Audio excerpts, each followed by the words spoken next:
Bloodstains white silk beautifully. Diana Wellington would learn this truth on what should have been the happiest day of her life, her wedding day, when the constables came and the man she loved was dragged screaming from the altar, and her pristine gown pooled around her like a shroud as she collapsed onto cold stone, reaching for a future that had just been murdered before her eyes. But we're getting ahead of ourselves. Every fall begins with a rise, and William Hartley was rising fast. Portsmouth, 1810. The salt, thick air of the harbor carried the scent of empire, tar and timber, spice and ambition. At 19 years old, William Hartley possessed that dangerous combination of talent and innocence that makes young men either heroes or victims.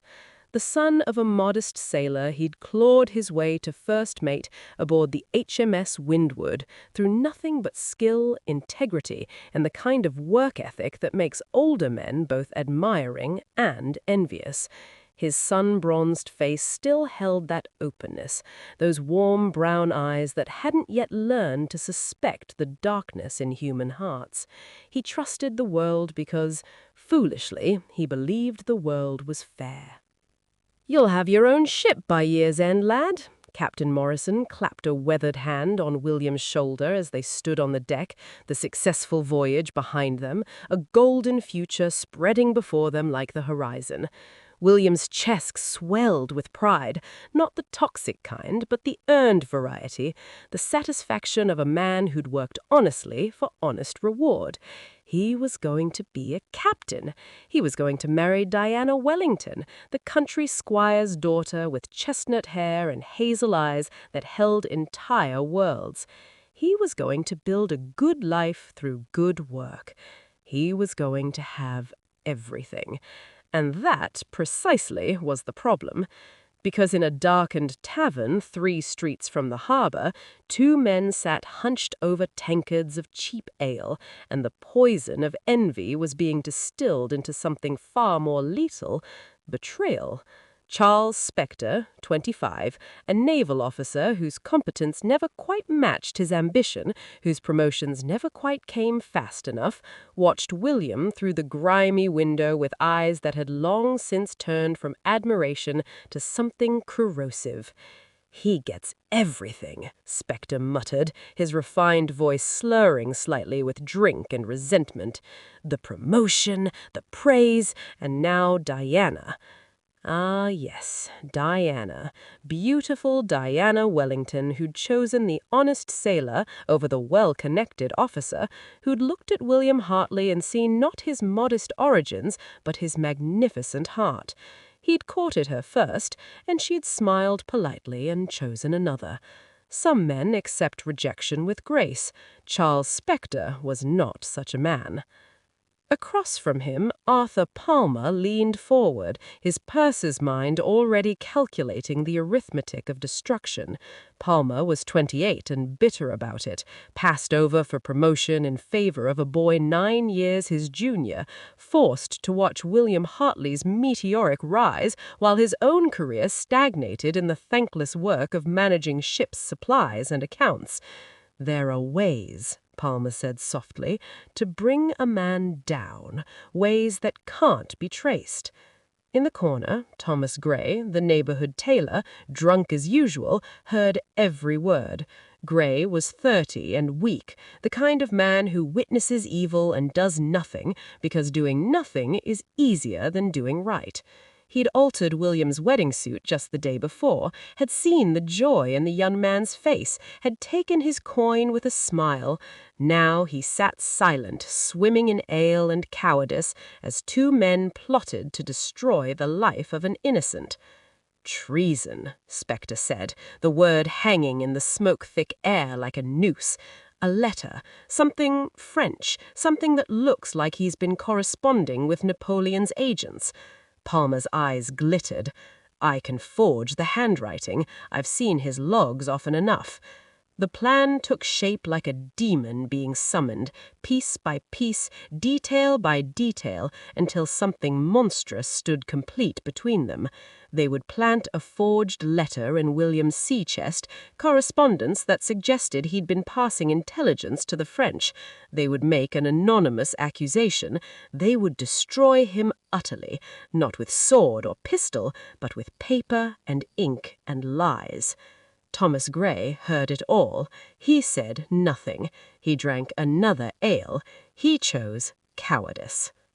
The wedding day arrived dressed in sunshine and promise. St. Mary's Church in Portsmouth, nothing grand but beautiful in its simplicity, filled with modest folk who knew William as a good lad. Diana's family radiating cautious pride at her match. She walked down the aisle in white silk, her face luminous with love, and William stood at the altar thinking that God had been impossibly generous, that no man deserved such happiness, but he'd spend his life trying to be worthy of it. His father, elderly and proud, wept in the front pew. The vicar opened his prayer book. Diana reached the altar, her hand extending towards William's, their fingers inches from touching, from sealing a future. The church doors exploded inward with a crash that shattered the sacred moment like dropped crystal. "William Hartley!" the lead constable's voice boomed through suddenly silent stone. Time became strange, syrupy, unreal. William turned, confusion, not fear, on his face, because innocent men don't immediately understand when accusation arrives. They search for the mistake, the misunderstanding, the rational explanation. "There must be some error," he began, but strong hands were already seizing him, iron shackles appearing with bureaucratic efficiency, and Diana was screaming, her voice climbing higher and higher like a prayer to a God who wasn't listening, and his father was shouting, and guests were gasping, and someone yanked William backward, away from his bride, away from his future, away from everything. Diana collapsed. The white silk pooled around her like spilled milk, like innocence staining the floor. She reached for him, her hazel eyes wide with horror and incomprehension, and that image, Diana in her wedding gown, hand outstretched, face crumpling, that would be the last beautiful thing William Hartley would see for 14 years. They dragged him before Crown Prosecutor Richard Sterling, 32 years old and ambitious with the particular ruthlessness of men who confuse career advancement with virtue. Sterling examined the evidence with practiced efficiency. A letter, supposedly found in William's possession, addressed to Sterling's own father, a known French sympathizer. Sterling's mind worked with terrible clarity. A proper trial would expose the letter. Exposing the letter would expose his father. Exposing his father would end Sterling's career before it properly began. The mathematics of corruption are simple. One innocent man's life weighed against one ambitious man's future. Sterling looked at William, young, honest, doomed, and made his choice. "This man will be held pending investigation," Sterling declared, the words bland bureaucratic murder, "indefinitely."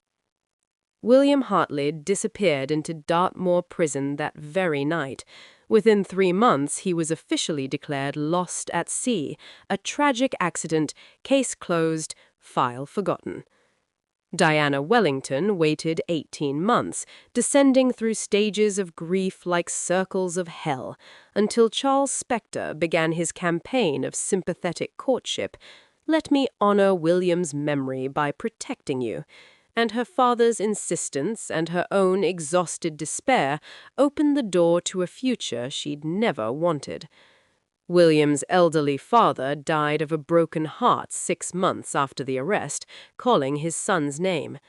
Thomas Gray drank himself senseless every night, but never spoke the truth that clawed at his throat. Arthur Palmer used William's shipping contacts to launch his own trading empire. Richard Sterling's career ascended like smoke from burned evidence. They divided William's life among them like thieves splitting plunder. They thought they'd won. They thought they were safe. they had no idea what they'd actually created. Because, in the deepest cell of Dartmoor Prison, in darkness so complete it had texture and weight, William Hartley was beginning his transformation from innocent victim into something infinitely more dangerous. They'd taken everything from him, his love, his future, his very identity, but they'd made one crucial mistake. They'd left him alive. The question is, when an innocent man is buried alive, what crawls out of the grave? A ghost seeking peace? Or something darker, something patient, something that's learned that justice and vengeance are separated by nothing more than perspective and power? When you destroy a man's faith in goodness, what faith replaces it? We're about to find out. The human body can survive 3 weeks without food, 3 days without water, 3 minutes without air. But how long can a soul survive without hope? William Hartley was about to spend 14 years finding out, and the answer would transform him into something that made his betrayers look like amateurs at the art of destruction. Dartmoor Prison, 1810. Imagine hell, then subtract the warmth. A fortress of grey stone squatting on the Devon moors like a malignant toad, where winter fog crept through bars like ghostly fingers, and summer brought only the stench of unwashed bodies and despair. They threw William into a cell barely 6 feet square. No window, no light, no hope. Just darkness so absolute it pressed against your eyeballs, and silence broken only by distant screams and the scuttling of rats who'd learned that human flesh, given time, becomes just another meal. The first year, William clung to his innocence like a drowning man clutches driftwood.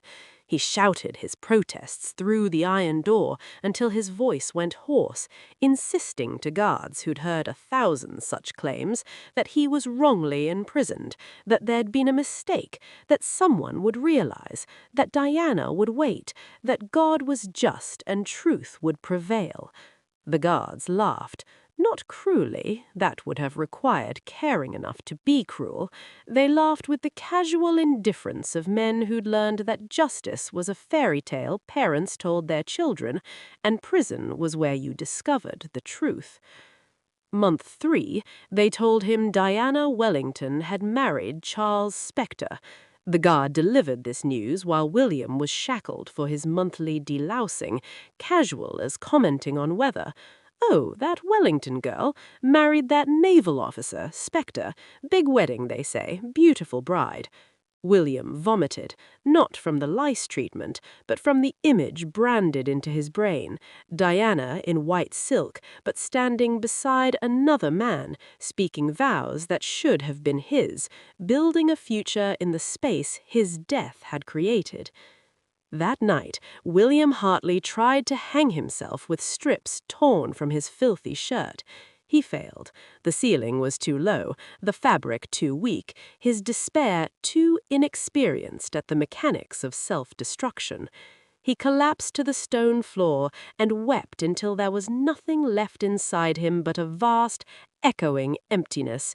God had abandoned him. Diana had abandoned him. Hope, that lying seductress, had finally shown her true face.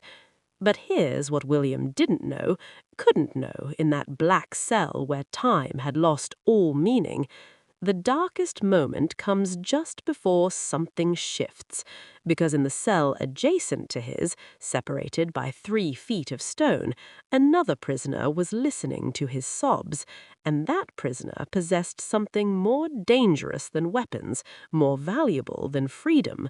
That prisoner possessed knowledge. Year 4 began with a sound that changed everything, a rhythmic scratching, metal on stone, coming from the wall beside William's head. At first he ignored it, another hallucination in a mind beginning to fracture, but the scratching persisted, patient and purposeful, and one morning William pressed his ear to the cold stone and heard words, faint but clear. "Dig toward my voice, young man. Dig if you want to live." William had nothing else to do, so he dug, using a loose nail he'd found, spending hours each day scraping at the mortar between stones, collecting the dust in his chamber pot, working in darkness by touch alone.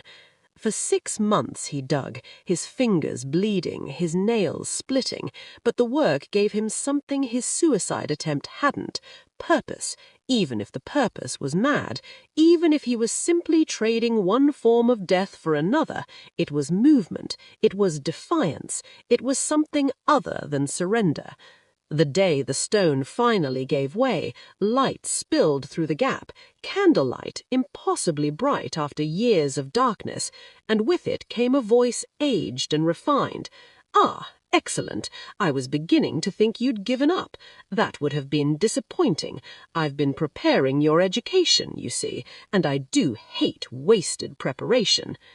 Enter Father Benedict Ashworth, 73 years old, imprisoned for the crime of harboring Catholic priests during a period when religious tolerance was negotiable and political expediency was not. But Benedict Ashworth wasn't simply a priest. He was the last son of an ancient noble family, educated at Oxford and Paris, fluent in 7 languages, versed in sciences and philosophy, and the kind of classical learning that had died with the aristocratic families who'd once valued it. He'd been in this cell for 12 years, and he'd spent that time doing something remarkable. He'd built a university in hell. "You're young," Benedict said, studying William through the gap in the wall, those sharp blue eyes missing nothing, the despair, the rage, the potential. "You're broken, and you're intelligent enough to be dangerous if properly educated. So let me ask you a question. Do you want to die in here, or do you want to become someone who could burn down the world that put you here?" What do you think William chose? Redemption or revenge? Forgiveness or fire? He chose fire. God help him, he chose fire. The education began the next day, not the gentle instruction of schoolrooms, but something far more intensive, carved from necessity and fury. Through that gap in the wall, speaking in whispers that wouldn't carry to the guards, Father Benedict began transforming an innocent sailor into something infinitely more sophisticated. French first, the language of diplomacy and seduction, each verb conjugation another weapon being forged, then Italian for art and culture and the kind of refinement that opened aristocratic doors, Latin and Greek because power respects classical education, because being able to quote Cicero and Plutarch makes common men believe you're uncommon. Mathematics and science, philosophy and logic, the great works of literature that teach you how humans think, what they desire, how they can be manipulated. But it wasn't just academic. Father Benedict had been the 3rd son of a duke, raised in a world William had only glimpsed from the servants' quarters of society. So he taught etiquette, how to hold a wine glass, which fork to use, how to walk into a room and command it through nothing but posture and presence. He taught fencing through verbal instruction, William practicing the forms in his cell with an imaginary foil, learning the geometry of violence. He taught economics and law, the mechanical gears that make society function, where the pressure points were, how systems could be exploited by someone clever enough to see the gaps between rules and their enforcement. Years 5 through 10 blurred together in a fog of learning so intense it bordered on obsession. William's mind, starved for stimulation, devoured everything Benedict offered with the hunger of a man who'd discovered that knowledge wasn't just power, it was armor, it was weaponry, it was the map to territory his enemies thought they controlled. He practiced pronunciation until his sailor's Portsmouth accent vanished, replaced by the crisp aristocratic tones of the upper classes. He memorized etiquette until he could navigate a formal dinner in his sleep. He studied human nature, the 7 deadly sins, Benedict called them, explaining how every person could be destroyed by their own appetites if you understood what they hungered for. But here's what made the education dangerous. William wasn't learning to better himself, he was learning to destroy others.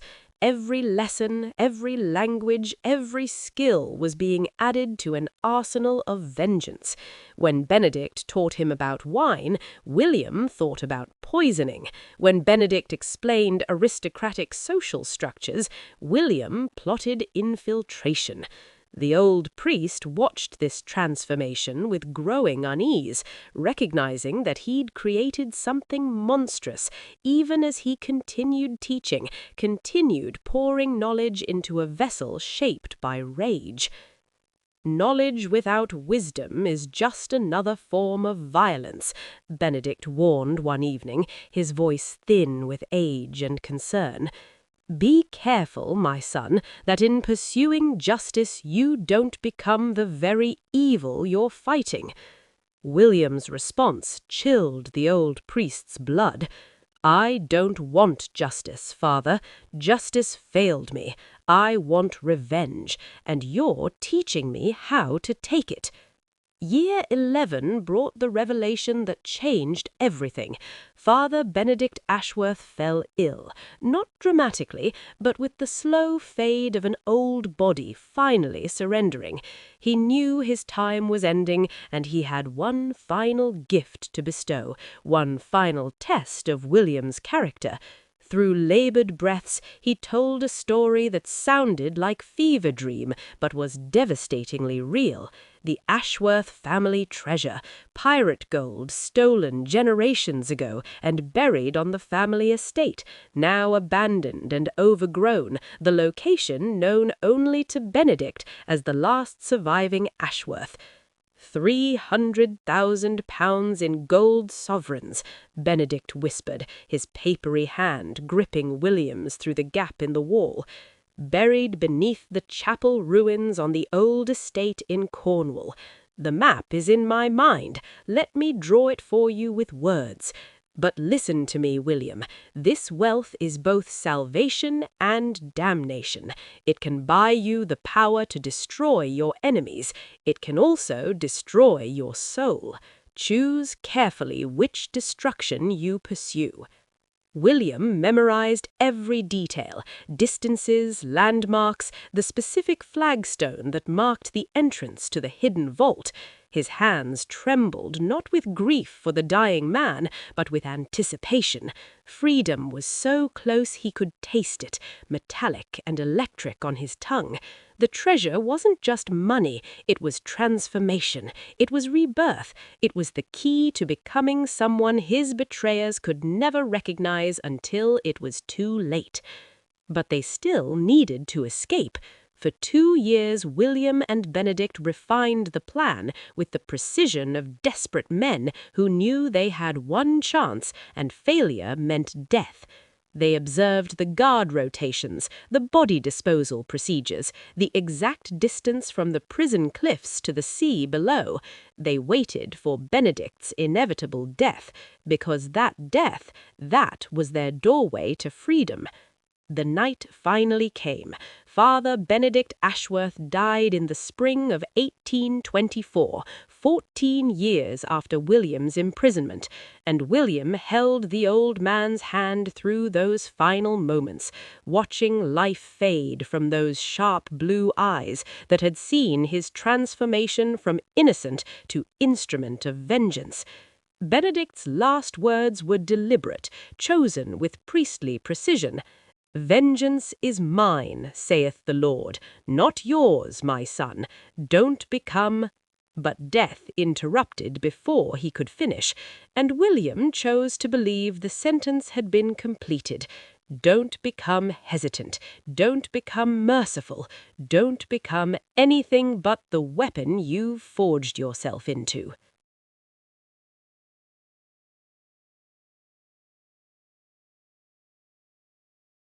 But William Hartley didn't walk away from that beach. The man who rose from those rocks was someone different, something forged in darkness and education and fury.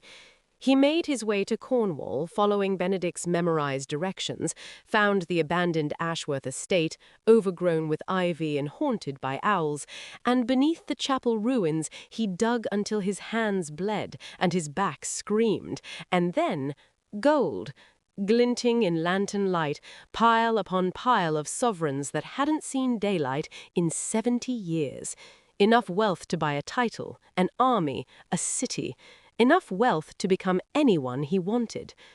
William stared at his reflection in a gold coin, seeing a face he barely recognized, gaunt and scarred, and aged far beyond his 33 years, with eyes that had forgotten how to reflect light, that absorbed it like black holes absorb stars. And he whispered to that stranger in the gold, "William Hartley died in prison. Now something else begins." The transformation from escaped convict to Duke of Blackmore took 2 years of careful execution.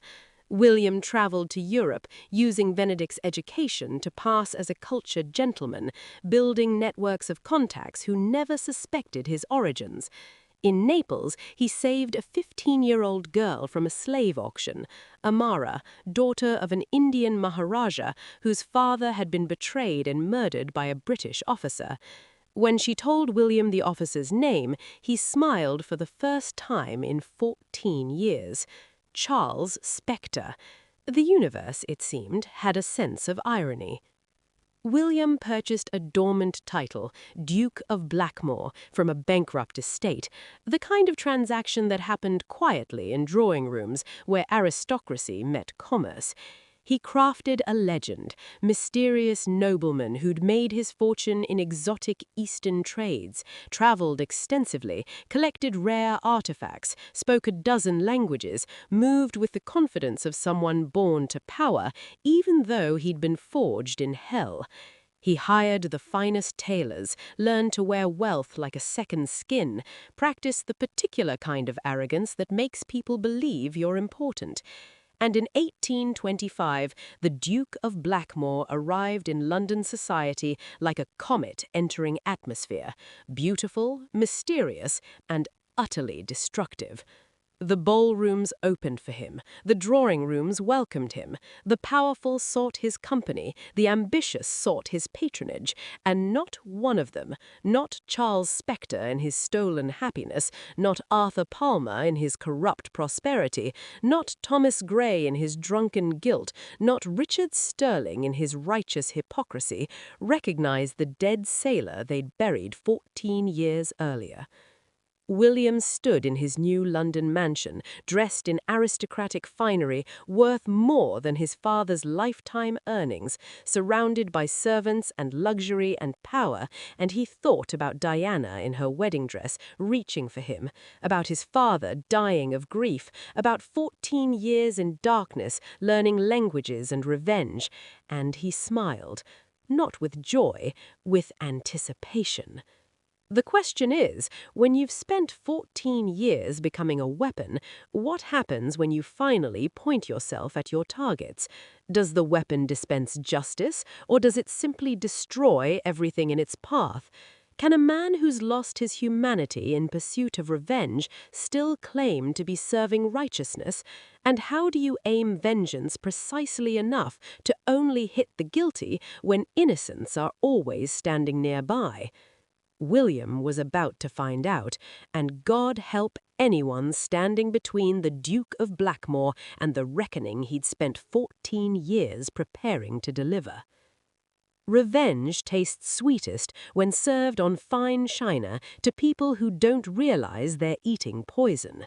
The Duke of Blackmore was about to serve a 4-course meal of destruction, and his guests had no idea the chef had spent 14 years perfecting the recipe. But here's the question that haunted William as he stood in his mansion adjusting his cravat. When you finally get everything you've dreamed of for 14 years, will it feel like victory or just another kind of prison?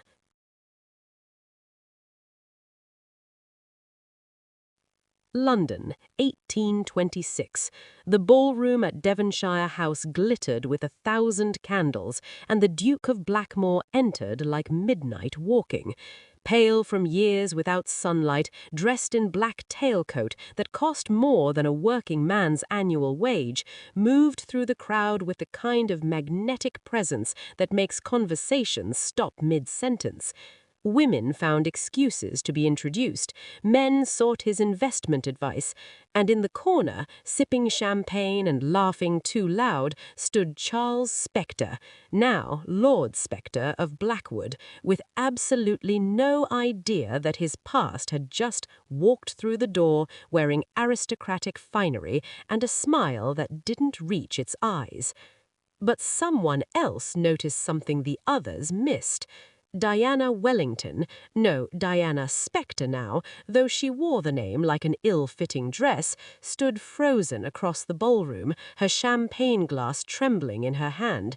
Because despite the pale skin, despite the aristocratic bearing, despite the cold eyes that had replaced the warm brown ones she'd loved, something in the Duke's posture triggered a memory so powerful it nearly stopped her heart. The way he held his shoulders, the slight tilt of his head when he listened, the exact angle of his jaw when he smiled.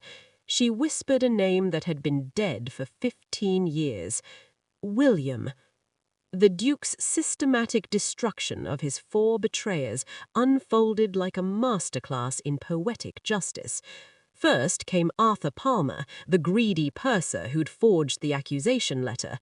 Palmer had built an empire, Palmer and Sons banking house, holding mortgages on half of London's estates, swimming in wealth extracted from others' desperation. The Duke befriended him over cigars and brandy, speaking the language of finance with the fluency Benedict had taught him, and casually mentioned investment opportunities that couldn't possibly fail. A telegraph company connecting England to India, Spanish silver mines with geological surveys proving massive deposits. Palmer, whose greed was as reliable as sunrise, invested everything, then borrowed against his holdings to invest more.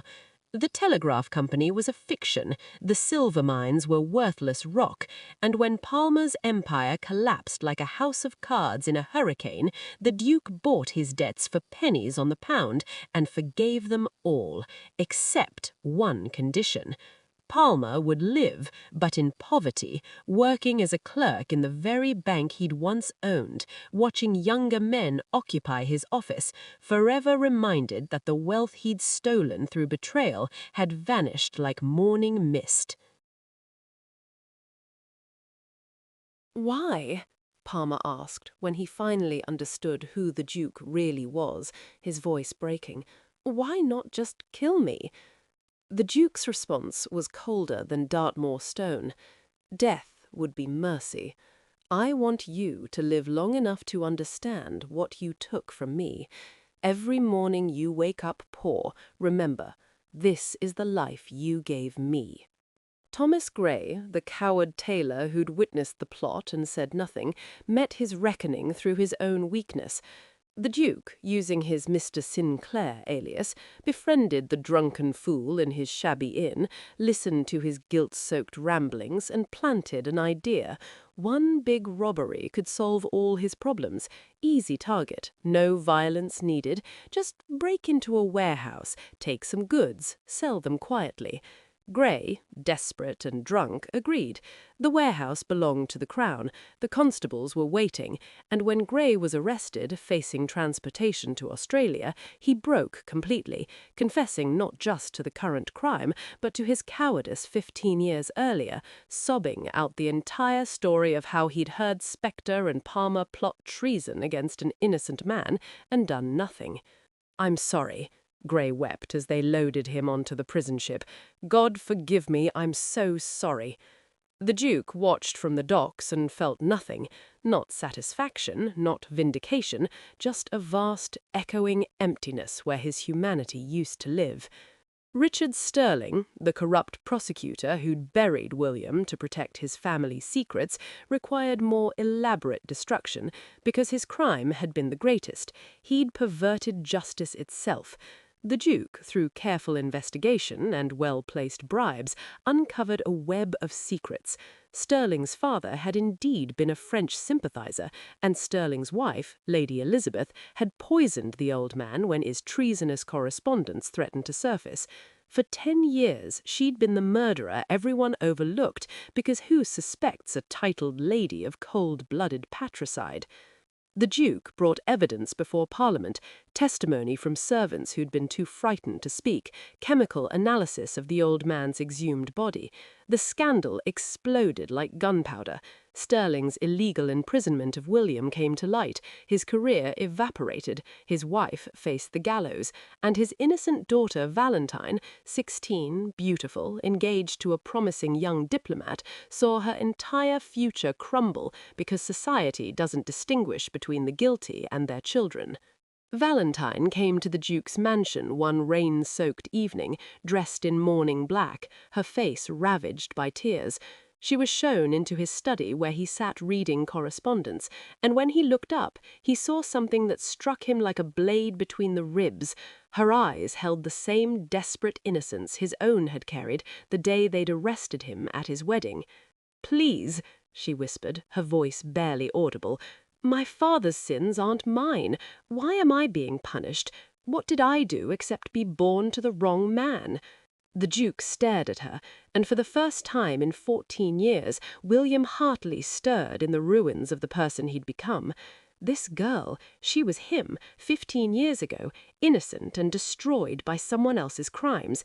He'd become exactly what Sterling had been, someone who crushed the innocent in pursuit of their own agenda. But before he could respond, Amara entered, bringing tea with the grace she'd learned from watching English ladies, and Valentine looked at her with confusion, because Indian women serving English dukes was unusual enough, but the way Amara looked at the Duke suggested something more complex than servant and master. "Tell her," Amara said softly to the Duke, her dark eyes holding his pale ones, "tell her what you learned in that prison. Tell her whether destroying her soul redeems yours." The confrontation with Diana happened 3 days later, and it was everything William had both dreamed and dreaded. She arrived at his mansion unannounced, sweeping past his butler with the authority of a woman who'd long since cared about propriety. When she entered his study, she closed the door behind her and spoke the words that shattered his carefully constructed armor. "I know it's you, William, and I know what you've become." He tried to maintain the Duke's cold facade. "I'm afraid you're mistaken, Lady Spectre. I am—" "Stop." Her voice cracked like a whip. "I've spent 15 years married to Charles Spectre, learning to see through lies. Don't insult me by adding yours to his. I recognized you the moment you entered that ballroom. The question is, do you still recognize yourself?" The mask slipped. Just for a moment William Hartley looked out through the Duke's eyes, and the pain there was so raw it made Diana step backward. "You married him," William said, his aristocratic accent failing, his Portsmouth sailor's voice bleeding through. "You gave up. You forgot me." Diana's laugh was bitter as burnt coffee. "Forgot me?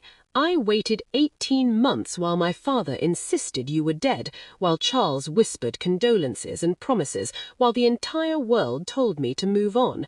I was 19 years old and drowning in grief, and I believed you were dead because that's what they told me. What was I supposed to do? Wait forever for a ghost?" Yes, the single word contained 14 years of pain. You were supposed to wait. You were supposed to remember. I did remember. Diana's composure shattered, tears streaming down her face. I remember everything. Your smile, your laugh, the way you looked at me like I was made of starlight. I remember you in your wedding clothes being dragged away. I remember collapsing in that church. I remember waking up every morning for 18 months, hoping today would be the day you came back. And then they told me you died of fever in prison, and I had to choose, die with you or find a way to survive. So I survived. Forgive me for being human enough to choose life. The silence that followed was deafening. William stared at this woman who'd once been his entire world and realized with devastating clarity they were both casualties. She'd done nothing wrong. She'd been victimized just as thoroughly as he had, and his revenge against Charles Spectre, while destroying the guilty man, was also destroying her all over again. "Diana," he whispered, the name breaking something inside him. "What have I done?" But before she could answer, a commotion erupted outside, shouting, running footsteps, and then his butler appeared, pale and shaking. "Your Grace, Lord Spectre has been found dead in his study. Suicide. Shot himself when the embezzlement charges were about to be filed." Diana swayed, and William caught her reflexively, their hands touching for the first time in 15 years, and the jolt of it was electric and agonizing because they still fit together perfectly, even though everything else had changed. She looked up at him, and her eyes held something worse than anger or grief. They held pity. "You've won," she said softly. "You've destroyed everyone who wronged you. You've had your revenge. So tell me, William, do you feel better? Has it filled the hole? Has it brought back the boy I loved?" The answer, devastating in its simplicity, was no. The Duke of Blackmore began the slow, painful process of becoming something else. Not William Hartley, that innocent boy was truly dead, but perhaps someone who could build instead of destroy. He provided Valentine Sterling with a new identity and generous dowry, reuniting her with her diplomat fiancé under circumstances where her father's scandal couldn't touch her. He ensured Sterling's treatment in Bedlam was humane, visiting the broken man weekly, not from cruelty, but from a terrible kind of kinship. They'd both perverted justice and destroyed innocence in pursuit of their goals. He couldn't undo the damage, but he could stop inflicting more. Diana refused his money, refused his help, took her son Albert and disappeared into the countryside to live quietly away from society, choosing dignity over comfort. Before she left, she came to him one final time, and their conversation had the strange intimacy of people who'd loved each other completely and could never love each other again. "I'll always love who you were," Diana said, touching his face with infinite sadness. "That boy who proposed with flowers picked from the roadside because he couldn't afford fancy ones. That boy who laughed like sunlight and saw good in everyone. But that boy died in prison, William, and I don't know who you are anymore." "Neither do I," he admitted, "but I'm trying to figure it out." She smiled, tears tracking down her face. "Then I hope you find him. I hope you find some version of yourself worth living as. Because this," she gestured at the mansion, the wealth, the cold aristocratic perfection, "this isn't living. It's just elaborate dying." Amara found him that night on the mansion's terrace, staring at the London skyline, with eyes that saw nothing. She stood beside him in comfortable silence, this woman who'd known only the Duke, never the innocent sailor, and loved him anyway, darkness and light and everything between. "You're right, you know," Amara said softly. "Your revenge is complete, and you're emptier than when you started. So what now? Do you spend the rest of your life as a monument to past grievances, or do you become something new?"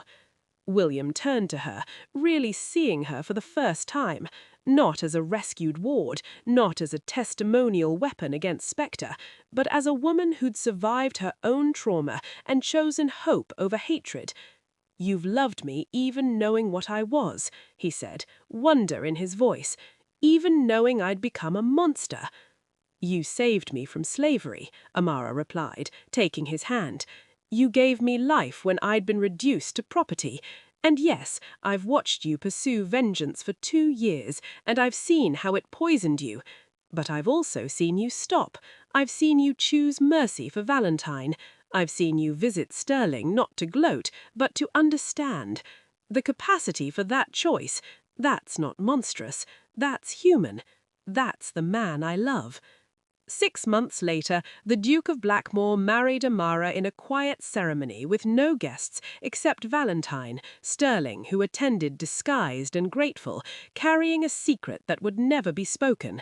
The Duke had saved her when he didn't have to, had chosen mercy when revenge had consumed him. The Duke began using his wealth differently. Prison reform, establishing legal aid for the falsely accused, funding education for the poor. Not penance, exactly, but perhaps reconstruction, building something good from all that darkness. And on a grey autumn morning, William stood at Father Benedict Ashworth's grave in the prison cemetery, placing flowers on weathered stone. He spoke to the dead man who'd taught him everything and understood nothing of what his education would create.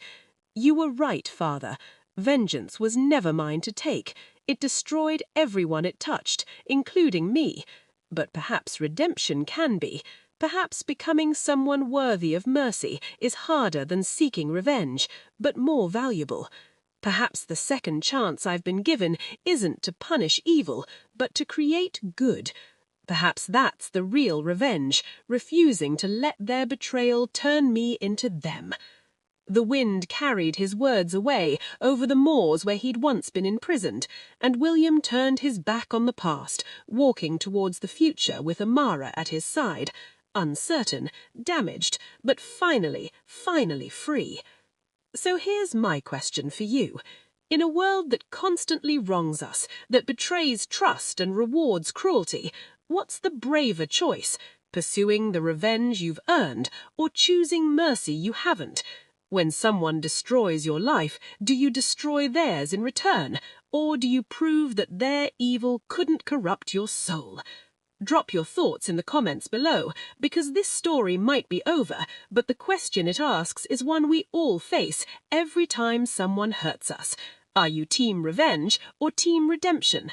And if you've made it this far in William's journey, hit that like button, subscribe for more stories that make you think and feel, and tell me, what story should I tell next? The choice, like William's, is always yours.